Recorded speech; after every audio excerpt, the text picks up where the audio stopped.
In today's video, I will be ranting about one of the deadliest financial mistakes that someone can make: incurring debt. This mistake can either make you financially successful or dig you a deeper financial grave. Now, during these interesting times with the Roni, yes, the Roni, debt is at an all-time highs. So I will go through how debt affects not only your finances, but also the opportunities around you, and what to do after you have paid off your debt, so you can start building, maintaining, and minimizing the chances of being in debt again. So on that note,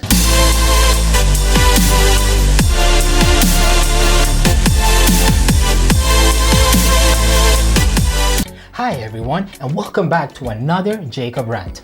I am Jacob Rant, and this is my channel where I post original videos of rants, give personal advice, and provide intelligent conversations that question social narratives and the world that we live in. And not only this, but at some point in the videos that I post, I announce a new challenge for you to try in the comfort of your own home. It usually has nothing to do with the rant of the video, but simply just to give yourself a special break from the day-to-day routine. Whether it is a personal challenge, a practical challenge, or a physical challenge, it will always be a challenge that you will surely benefit from. So make sure you stay until the end of every video that I post, and go ahead and subscribe to my channel. Turn on the bell notifications to get my latest videos and challenges, and don't forget to pew that like button. Now, people with debt come from all walks of life, all professions, all backgrounds. If you have debt, you're normal.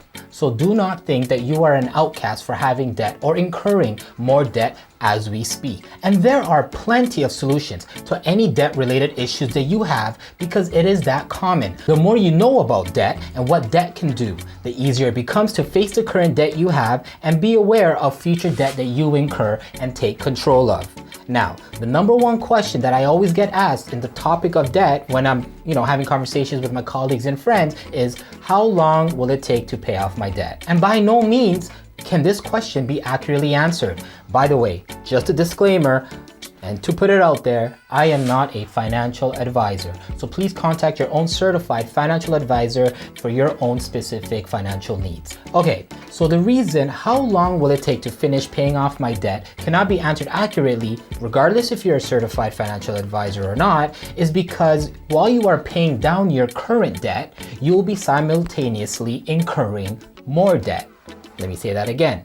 While you are repaying your current debt, you will be simultaneously, which means at the same time, will still be incurring debt. So what that means is debt is inevitable. It is part of our lifestyle, and we can't do much about it other than manage it and take care and be aware. So for example, if my financial advisor and I created a debt repayment plan that signals I will be debt-free in, say, approximately a year, does that mean that I will not be incurring any more debt in that year? If my repayment plan was to pay $100 a month for my outstanding credit card bill, does that mean I will not be using that credit card ever again? Or any credit card for that matter? No. You will still be using that credit card, and maybe not as often because now you learned how to manage your debt, and maybe you're using a different credit card with a lower interest rate or a lower annual fee or no annual fee. But regardless of how we spend, we cannot escape the trap of being in debt some way or another, whether it's a penny of being in debt or $1 million of being in debt. As I mentioned earlier, debt can be good and bad, but the reason debt has a major negative connotation to it is because people are unaware and don't have much opportunities to create good debt, or on the other hand, don't know how to unlock and utilize the potential of good debt. And this is why it is key that financial literacy is taught in schools, and lenders such as banks and so on need to be transparent of the positive and negatives of borrowing to their borrowers. Everyone has debt. Nearly everyone you know has struggled with debt. Your neighbors have, your coworkers have, even the most admired CEOs, celebrities, and global investors have dealt with debt. Good debt is the fastest way to become wealthy and build wealth, not the earnings from your 9-to-5 job. Just in case you didn't know that. Good debt is the best tool for financial success. It gives the borrower leverage over the lender For example, to purchase real estate, start businesses, or upgrade your skills and education by getting a student loan. Whereas bad debt gives the lender leverage over the borrower, thus allowing them to freely increase your interest rates by missing even one repayment. Simply put, good debt is defined as money owed for things that can help build wealth or increase income over time, such as student loans, mortgages, or a business loan. Whereas bad debt refers to things like credit cards and other consumer debt that do little to improve your financial outcome. The majority of individuals in North America both have bad and good debt, but it is the bad debt that needs to be addressed first when paying down debt, as it has no way of improving your financial situation and usually has minimal opportunities of getting a break or assistance from your loan provider, compared to good debt, where there are a variety of programs created to help those individuals and businesses who need a break. So if you are a business owner or own real estate or have a student loan, contact your banks and loan providers to inquire about the programs they have available. And if you are someone with bad debt, it wouldn't hurt finding out from your loan providers as well about the programs that they have available, although it may be little to none. Hey, now here's the best part. Here are my top 3 tips to get you out of debt and my top 3 tips to get you to stay out of debt. 1. Make a plan. Gather your bills, credit reports, credit score, etc. Make a list of all your debts, from greatest to least, with the interest amount written by it. Even if you do not have any money to pay any amount of your debt, at least open those past due bill payment notices and confront your debt head on. But be aware of how much you are in the hole, or else it will continue to get uglier and uglier. 2. Make the minimum payments of all your debts, except for the most expensive one. You will be focusing most of your debt repayment to the highest interest occurring debt. That is what we call the most expensive debt. I do not mean your mortgage or your student loan, but consumer debt, the bad debt. And once you have paid off all of your expensive debt, you can direct that same amount that you've been putting towards it to the other debts that you have, and continue this method until all consumer debt is paid off. Now, this is a strategy that will get you out of debt quickly, and you will feel encouraged as you see the progress. 3. Spend less money, earn more money. This third tip is common sense. I do not even need to make a video on it, but here it is. Spend less, earn more money. This third point is common sense, but if you are struggling with debt, you are content with the income you are receiving and still spending the same way you do, then you will never be out of debt. Spending less and earning more money is the basic foundation of getting out of debt. Start an online business or drive Uber in the evenings for a couple of hours, or even on the weekends. Or even you can clear out some of the garbage in your house or things that you don't need and try to sell them and have a garage sale. Or you can take the next step and go to Facebook Marketplace or Kijiji, and under the free section, pick up the item and you can resell it. So there are plenty of ways to make extra money, and the opportunities are endless.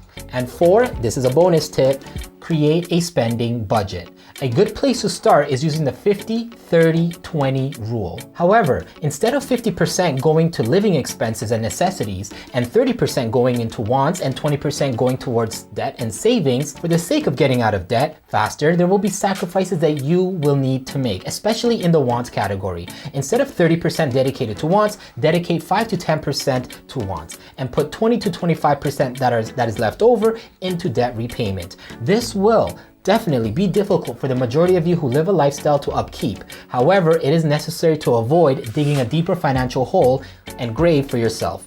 And rinse and repeat. If you follow these 4 tips, you will be out of debt quicker, and you will have a better idea of how to manage debt. Now, my top 3 tips for you to stay out of debt once you have cleared your debt. 1. Manage your credit card balances based on how much cash you have on hand. So if you have a credit card that offers perks such as reward points or travel perks or even cash back, it is smart to use your credit card for purchases to gain those perks. However, using a credit card can get out of control sometimes. So instead of swiping blindly, know how much cash you have on hand, and if you have enough to pay for the item in cash, then it is profitable to use your credit card for the purchase, then using the cash to pay off the credit card immediately. That way, you won't incur any interest charges, you won't incur any late fees, and you are not adding to your debt space. 2. Make it your mission to avoid unnecessary fees. Organize all your credit cards, loans, subscriptions, and bills and see if there are fees that you are paying for unnecessarily, such as a monthly bank fee. They always get you. Try to get that reduced, or an annual credit card fee that you have been paying for years and never thought anything of it. Try to either find another credit card that doesn't have an annual fee, or call your credit card provider and see if you can work your way around it. And finally, late fees. The horrible, horrible late fees. Late fees may seem like $1 or $2 here and there monthly, but it does add up. $2 to $3 in late fees a month for a year can exceed over $30 a year for one bill. And if you had 5 bills that were late every month for a year, that is $150 down the drain just in late fees. So be aware of pay by due dates for your bills. They're usually located at the top right-hand corner of your bill if it's physical paper or if it's going to be an online bill. And 3, although this is not a stay out of debt tip, but instead a where to put your money so you don't spend tip. I know, right? Once you have cleared up the majority of your debt or completely cleared your debt, congratulations. You can start growing your money by using my version of the 50-30-20 rule of debt repayment that I mentioned earlier in the video, and where you continue to use 50% of it for living expenses, necessities, and essentials, but this time you can bump up the want spending to about 15 to 20% instead of 5 to 10 that I mentioned earlier, and the rest into long-term investing plans, such as high-yield savings accounts, bonds, and if you want a more riskier but higher return long-term investment plan, the stock market never goes wrong. It's of course risky, but do your own research. Please, please, please do your own research. Do not just follow blindly of other investors and what they do. Everybody has their own investing plan. So if you are going to go into the stock market, I highly suggest you do your own research on what you would like to invest in. And either plan that you decide on, it will grow in the long term. So patience is key. And just to remind you again, I am not a financial advisor. These are tips from my own personal experiences and from those of others that I am sharing. So I hope that the tips I shared will help you get your feet back on the ground, out of debt, and be more aware of the debt that you do incur in the future. And that leads us right to our challenge of the day. So today's challenge is, what do you have to lose? The challenge is connected to today's rant. I know most of my challenges will not connect to the rant, and that is the purpose. However, today's challenge has some type of connection to the rant, and it will require a little bit more effort compared to the previous challenges in my previous videos. So what I want you to do is, I want you to either think about it if you know, or write down the bad debt and the good debt that you currently have. Think about what you can cut out, where you can shed some excess and unnecessary fees, where you can trim some subscription services, and if you can renegotiate interest rates for your loan. And once you complete this challenge, you'll be in a better position to see where you are with your good debt and your bad debt. And I would love to hear how your challenge went, so comment and DM me on Instagram at Another Jacob Rant. So if you've made it this far, make sure you pew that like button and subscribe to my channel to see more of my original content. Also, feel free to follow me on Instagram at Another Jacob Rant, where I will post challenge updates, announcements, and giveaways. And also DM me with your rants, questions for advice, and even a shout out in my videos. Details are in the description below. I just want to say thank you so much for watching and making this channel part of your subscribed playlist. I appreciate each and every one of you, and I will see you in the next video. Stay ranting.